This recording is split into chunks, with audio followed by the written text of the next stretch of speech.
নমস্কাৰ প্ৰথমে মই জেৰিনাই মোৰ অন্য এটা নতুন ৰেচিপি ভিডিঅ'লৈ আপোনালোক সকলোকে পুনৰবাৰ স্বাগতম জনালোঁ। আজি মই আন এটি টেষ্টি ৰেচিপি লৈ আহিছোঁ আপোনালোকৰ ওচৰলৈ। আজি এই টেষ্টি ৰেচিপিটো হৈছে পকা অমিতা লাড়ু। পকা অমিতা নিশ্চয় সকলোৱে খাই ভাল পায়, কিন্তু পকা অমিতা লাড়ু কেতিয়াবা আপোনালোকে খাইছেনে? যদি নাই খোৱা তেনেহ'লে এই ভিডিঅ'টো কেৱল আপোনাৰ বাবে।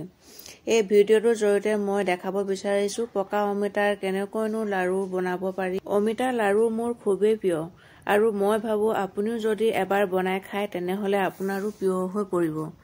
এই লাড়ুবিধ খাবলৈ বহুত টেষ্টি হয়। এই ৰেচিপিটো বনাবলৈ একেবাৰে সহজ আৰু বনাবলৈ একেবাৰে কম সময় লাগে।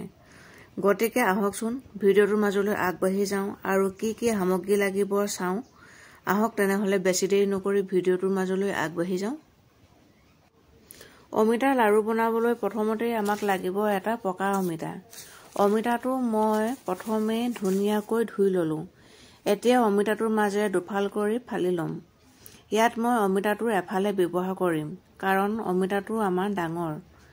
অমিতা ফালৰ ওপৰ বাকলিবোৰ গুচাই এতিয়া টুকুৰা টুকুৰ কৰি ল'লোঁ আৰু এটা মিক্সি জাৰত দি গ্ৰাইণ্ড কৰি ল'ম।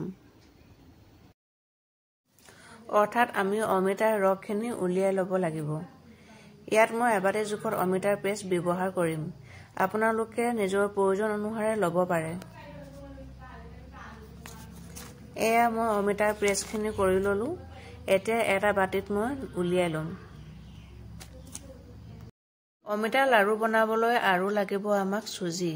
মই ইয়াত এবাটি চুজি লৈ লৈছোঁ আৰু একাপ পাউডাৰ চেনি লৈ লৈছোঁ, মানে চেনি মই গুড়ি কৰি লৈছোঁ, আৰু একাপ গাখীৰ লৈ লৈছোঁ আৰু ইয়াৰ পাছতে মই অমিতা প্ৰেছ কৰি লৈ বাটিটো লৈ লৈছোঁ। ইফালে মই মিডিয়াম ফ্লেমত এখন কেৰাহী পাতি থৈছোঁ। ইয়াতে মই 2 চামুচ ঘি দি দিছোঁ। ঘিখিনি গলি যোৱাৰ পাছতে মই চুজি বাটিটো দি দিম আৰু 10 মিনিটমানৰ কাৰণে মিডিয়াম ফ্লেমত ৰাখি ভাজি ল'ম। আপোনালোকে ঘিউ সলনি ৰিফাইন তেলো দিব পাৰে বা ৰিফাইন তেল নিদিলেও বা ঘিউ নিদিলেও শুকানকৈ চুজিখিনি ভাজি ল'ব পাৰে। এনেকৈ মই 10 মিনিটমান ভজাৰ পাছত চুজিখিনি অলপকৈ ৰঙচুৱা পৰিছে। এতিয়া ইয়াতে মই প্ৰেছ কৰি লোৱা অমিতাখিনি দি দিছোঁ। এতিয়া এইখিনি ভালকৈ মই মিহলি কৰি ল'ম। আপোনালোকেও এনেকৈ ধুনীয়াকৈ মিহলি কৰি ল'ব। এয়া ধুনীয়াকৈ মোৰ মিহলি হৈ গ'ল। এতিয়া ইয়াতে মই আৰু 1 চামুচ ঘিউ দি দিছোঁ, অমিতাৰ গোন্ধটো নোহোৱা হৈ যাবৰ বাবে। অমিতা আৰু চুজিখিনি ধুনীয়াকৈ মিহলি হৈ যোৱাৰ পাছত এতিয়া ইয়াতে মই দি দিছোঁ পাউডাৰ চুগাৰখিনি। এইখিনিও ধুনীয়াকৈ মই মিক্স কৰি ল'ম। এয়া ধুনীয়াকৈ মোৰ মিক্স হৈ গৈছে।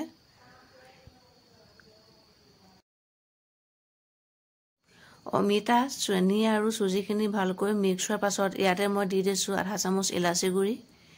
এইখিনিও এতিয়া মই ধুনীয়াকৈ মিক্স কৰি ল'ম আৰু ইয়াৰ পাছতে মই ৰাখি থোৱা গাখীৰখিনি দি দিছোঁ। গাখীৰ আপোনালোকে যিকোনো গাখীৰ দিব পাৰে। গাখীৰ সলনি আপোনালোকে পানীও ব্যৱহাৰ কৰিব পাৰে। ইয়াতে এতিয়া মই দি দিছোঁ কেইটামান বাদাম। আপোনালোকে বাদামৰ সলনি যিকোনো ড্ৰাই ফ্ৰুটছ ব্যৱহাৰ কৰিব পাৰে। এইখিনি আমাৰ এতিয়া লাডু বনাব পৰা হৈ গ'ল। এতিয়া এইখিনি মই গেছৰ ফ্লেমটো অফ কৰি দিম আৰু বাটি এটাত নমাই ল'ম। মই বাটি এটাত নমাই লৈছোঁ আৰু এতিয়া মই ধুনীয়াকৈ লাডু কৰি যাম। আপোনালোকে লাডুবিলাক নিজৰ পচন্দৰ মতে ডাঙৰ সৰু কৰি ল'ব পাৰে। মই মিডিয়াম চাইজতে কৰিম। দেখিছেনে কেৰাহীৰ তলিত মোৰ অলপো মিশ্ৰণ লাগি ধৰা নাই। লাডুবোৰ কৰাৰ আগতে হাতত মই অলপ ঘিউ ঘঁহি লৈছোঁ। এনেকৈ ঘিউ বা ৰিফাইন তেল ঘঁহি ল'লে হাতত অলপো লাগি নধৰে। এয়া দেখিছেনে মই মিডিয়াম চাইজতে লাডুবোৰ কৰি যাম। আপোনালোকে নিজৰ পচন্দৰ মতে লাডুবোৰ ডাঙৰ সৰু কৰি ল'ব পাৰে।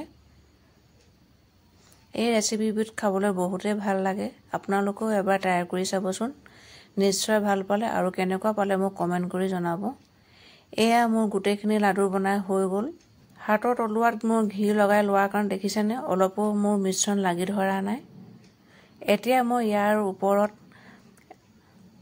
বাদাম দি দিছোঁ দেখিবলৈ ধুনীয়া লাগিবৰ বাবে আপোনালোকে বাদামৰ সলনি কাজু, কিচমিচ বা চেৰি যিকোনো ড্ৰাই ফ্ৰুটছ দি দিব পাৰে দেখিবলৈ ধুনীয়া লাগিবৰ বাবে। আশা কৰিছোঁ আপোনালোকে মোৰ ভিডিঅ'টো চাই ভাল পালে আৰু যদি ভাল পালে তেনেহ'লে লাইক, কমেণ্ট আৰু শ্বেয়াৰ কৰি যাবলৈ পাহৰি নাযাব। আপোনালোকে যদি মোৰ চেনেলত নতুন ভিউৱাৰ্ছ হয় তেনেহ'লে চেনেলটো ছাবস্ক্ৰাইব কৰি দিব বুলি আশা ৰাখিলোঁ আৰু কাষতে থকা বেল আইকনটো প্ৰেছ কৰি দিব। তেতিয়াহে মোৰ আহিবলগীয়া নতুন ভিডিঅ'বিলাকৰ নটিফিকেশ্যনবিলাক আপোনালোকে আগতীয়াকৈ পাই থাকিব। ভিডিঅ'টো শেষলৈকে চোৱাৰ বাবে আপোনালোকক বহুত বহুত ধন্যবাদ জনালোঁ। আকৌ এটা নতুন ৰেচিপিৰ সৈতে আপোনালোকৰ লগত আকৌ কথা পাতিম। তেতিয়ালৈ সকলোবোৰ ভালে থাকক, সুস্থ থাকক, সুখত থাকক। আজিলৈ আহিছোঁ। Bye bye.